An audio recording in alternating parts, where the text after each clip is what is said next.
So, if you had been paying attention to the YouTube channel, you would have seen that yesterday we made this video talking about the New York Rangers and how they very much could be using guys like Chris Kreider and Jacob Trouba on their team right now.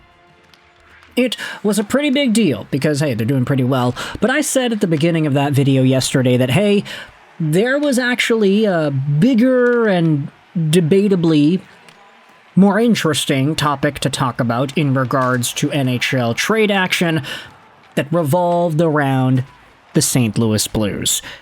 And this player, whose name and face are in the title and thumbnail, you already know the topic of this video, but I wanted to get a little bit of an intro here because even though I chose not to talk about it yesterday, trade discussions surrounding one Jordan Kyrou do not seem to be going away.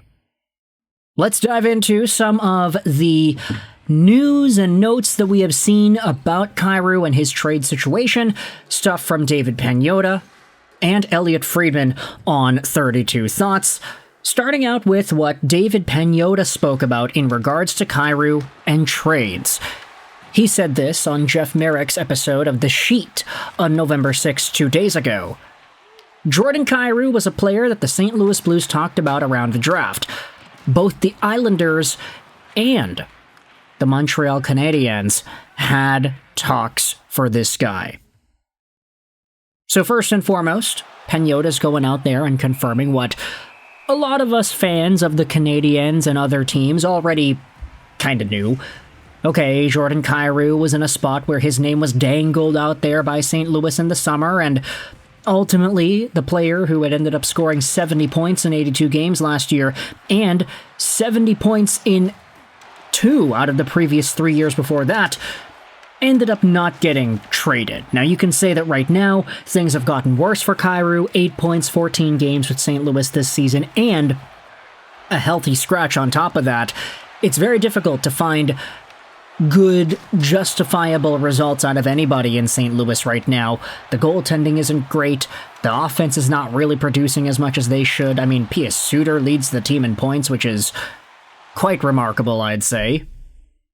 But Jordan Kyrou's name was around the trade block, and ultimately, once his trade protection kicked in, we kind of put those trade rumors to rest. But David Pagnotta's reopening those wounds. Islanders, Canadiens, they did get involved. Now, this is where things get even more interesting because we got 2 tweets that talk about Elliotte Friedman's comments on 32 Thoughts. These kind of go over different elements of the same conversation, but hey, he goes out there and says, Doug Armstrong, Blues GM, he's out there. I think he's trying to find out what the value of his guys is and what he can do. A guy like Kyrou, he's got trade protection though.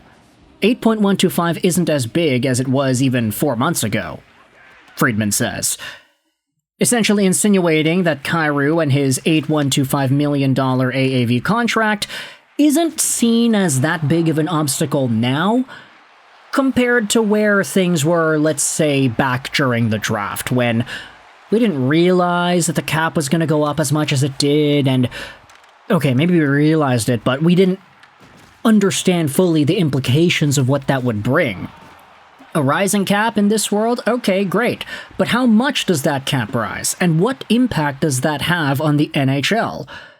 Well, it leads to John Tavares staying in Toronto, it leads to Sam Bennett, Aaron Ekblad, and Brad Marchand staying in Florida, it leads to Brock Besser staying in Vancouver, it leads to all these top-tier players just deciding to settle down. It leads to Kirill Kaprizov making 17 mil, it leads to Kyle Connor making 12, it leads to all of these guys getting big dollars, and all of a sudden Jordan Kyrou's $8 million doesn't seem that bad anymore.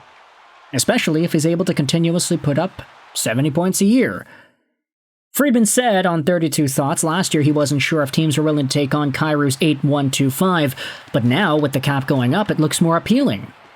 Friedman also believes Seattle looked at him at the draft and thought about moving their first-round pick for him. Now, the Seattle Kraken in the 2025 NHL Entry Draft ended up selecting Jake O'Brien with the 8th overall pick. Just think. Seems like this pick was dangled around to St. Louis for an opportunity to grab Jordan Kyrou. Just the idea of Kyrou and Eberle, two Jordans, obviously there's a nice connection there. But also the former St. Louis guys making their impacts in Seattle, we can't discredit that either. Vince Dunn was a very important St. Louis Blue of yesteryear. Jaden Schwartz was a member of the Blues before. Obviously, I'm just trying to pick at straws here, but it's kind of interesting to see another St. Louis dude end up in Seattle if Jordan Kyrou were to be traded there. But could you imagine the magnitude of that kind of a deal?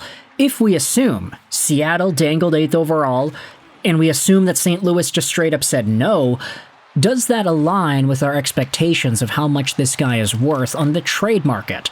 I'd say a 70-point center who can be a first-liner or a very, very good second-liner should definitely be first-round pick worthy if you were to make a trade for him. But that's a really high pick that Seattle had in that 8th overall spot.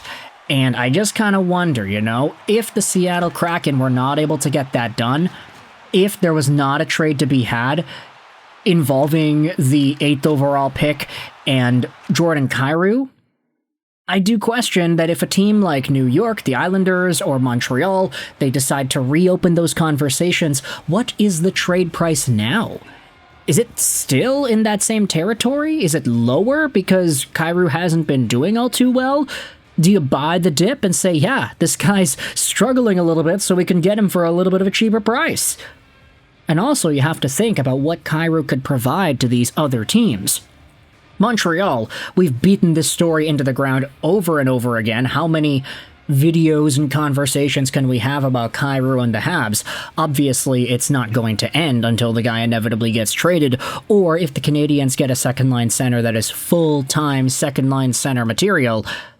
But thinking about the Islanders, there's already talks about trading away Bo Horvat and Matty Barzal. Jordan Kyrou is in the same age bracket as these guys. I do kind of question if Kyrou and Barzal could be a very good speedy duo together. Bo Horvat has been doing his thing and he's been sniping goals like crazy, so obviously he is in good hands. But the Islanders are in a pretty vulnerable spot. They might need to make a desperate move or two if they want to really push into competitive status this year. With the explosion and addition of Matthew Schaefer and just some of the momentum being built by these other players on the roster. Could Jordan Kyrou of the St. Louis Blues be the ultimate facilitator that helps that get done? But with that in mind, I want you to let me know your thoughts in the comment section below. How do you feel about all of these Jordan Kyrou conversations? David Pagnotta acknowledging Montreal and New York, the Islanders as trade targets back in the summer. Who knows if those conversations get reopened? Elliotte Friedman talks about the 8th overall pick being dangled around for Jordan Kyrou, but the trade doesn't go through. Seattle keeps the pick and they take a guy.